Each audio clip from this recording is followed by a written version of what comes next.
অভিযোগ করছি। আপনাকে আমি স্যার ধন্যবাদ জ্ঞাপন করছি আমার ব্রাইটনেস 99 চ্যানেল এবং জাতীয় পত্রিকা দৈনিক আজকের আলোচিত শুক্রবার আমি সিলেট জেলা প্রতিনিধি এবং ভ্রাম্যমাণ রিপোর্টার হিসেবে আমি সাংবাদিক পড়াতে আপনার সঙ্গে আছি। স্যার আমি আপনার কাছে প্রশ্ন করতে যাচ্ছি, আপনি আমাদের মানে জয়েন করাতে আপনার অনুভূতিটা কেমন হয়েছে আপনি চ্যানেল 99 এবং জাতীয় পত্রিকা করে দেবেন। আমি সাংবাদিক পড়াতে আপনার সঙ্গে আছি। আমার সাক্ষাৎকার দেওয়ার জন্য আসলে আমি মেডিকেলেরই ছাত্র ছিলাম। মেডিকেল থেকে আমি লেখাপড়া করি, পাস করি, পোস্ট গ্রাজুয়েশন আমি ঢাকা থেকে করি। তারপর সিলেটে আমি অনেকদিন ধরেই কাজ করছি এবং শেষ পর্যন্ত আমি সিলেট মেডিকেল কলেজে যোগদান করি। অনুভূতি তো অবশ্যই অসাধারণ। আমার নিজের প্রতিষ্ঠানকে আমি যতটুকু নার্সিং করতে পারবো অন্য কারো প্রতিষ্ঠানে সেটা করা হয়তো বা ঠিক হবে না। এই প্রতিষ্ঠানের প্রতিটা গুণা প্রতিটা আমার পরিচিত, এই প্রতিষ্ঠানে আমার কাজ করতে আমি যথেষ্ট কমফোর্ট ফিল করি। প্রতিষ্ঠানের যারা আছেন সবাই আমাকে যথেষ্ট সহযোগিতা করেন। সবার সহযোগিতা নিয়েই আমরা চালিয়ে যাচ্ছি শিক্ষার মানকে ধরে রাখার জন্য এবং ছাত্রছাত্রীদের যে সমস্ত ফেসিলিটি গুলো থাকা দরকার সুন্দর জীবন মানের জন্য সেইগুলো আমরা চেষ্টা করছি প্রোভাইড করার জন্য যতটুকু সম্ভব আমাদের জন্য সেইটুকুই।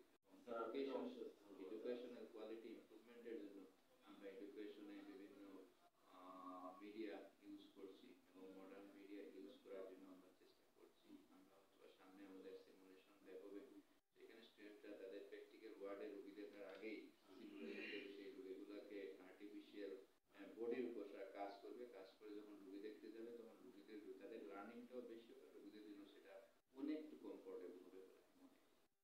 স্যার আমি আর একটা কোশ্চেন আমার ব্যক্তিগত একটা পার্সোনাল কোশ্চেন আমি করতে চাচ্ছি।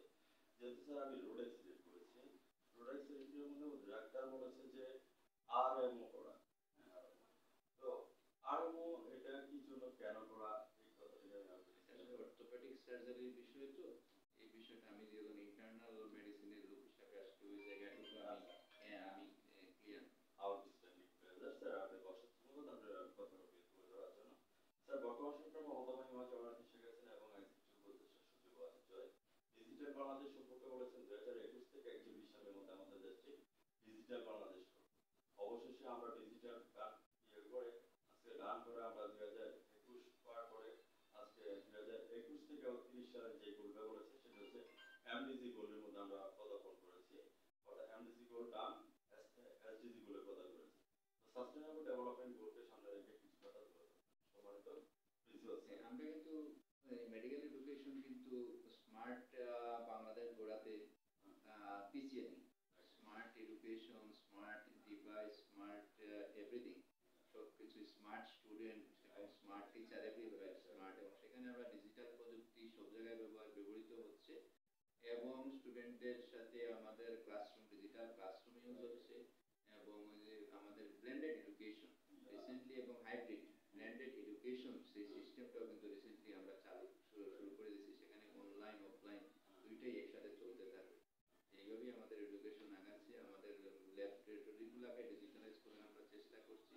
প্যাথোলজিক্যাল ল্যাব সেখানে সব কিছু অনলাইনেই চলে যাবে, সব কিছু পেপারলেস অফিস করার জন্য কিন্তু আমরা চেষ্টা করছি।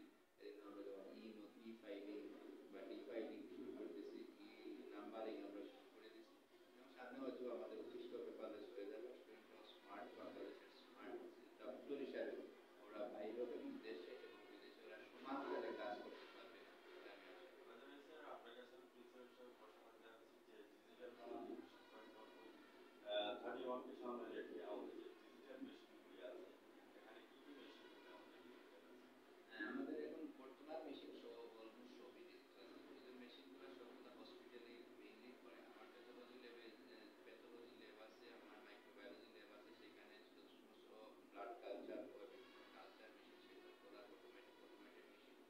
এখানে আমার মাল্টি হেড মাইক্রোস্কোপ আছে, সব ডিপার্টমেন্টই আছে, অ্যানাটমি প্যাথোলজি মাইক্রোবায়োলজি সব ডিপার্টমেন্টেই আছে। আমার প্যাথোলজি ডিপার্টমেন্টে যে বায়োকেমিস্ট্রি ডিপার্টমেন্টে যে সমস্ত মেশিনারিজ আছে, অটো অ্যানালাইজার, অল আর অটো অ্যানালাইজার, অল আর এখানে আমার কোনো মেশিনই ম্যানুয়ালি কাজ করার এখানে সুযোগ স্যার নেই, আমাদের অটোমেটিক। আল্ট্রাসোনোগ্রাফি কি আছে তারপরে আল্ট্রাসোনোগ্রাফি যেটা রেডিওলজি ডিপার্টমেন্ট করেন সেই ডিপার্টমেন্টের প্রফেসর আছেন প্রফেসর আশিকুর রহমান মজুমদার। ওনার নেতৃত্বে দুইজন এসোসিয়েট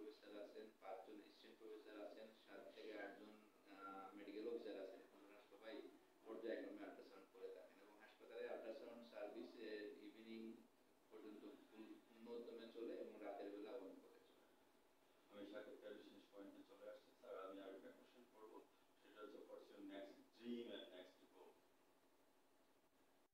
নেক্সট ড্রিম, আমরা যেহেতু মেডিকেল কলেজের প্রিন্সিপাল হিসাবে চাই আমার মেডিকেল কলেজ বাংলাদেশের একটা প্রথম নাম্বার ওয়ান, যদিও এটা প্রথম সারির মেডিকেল কলেজ, বাট এটা নাম্বার ওয়ানে চলে যাবে। আমার স্টুডেন্টরা সবচেয়ে ভালো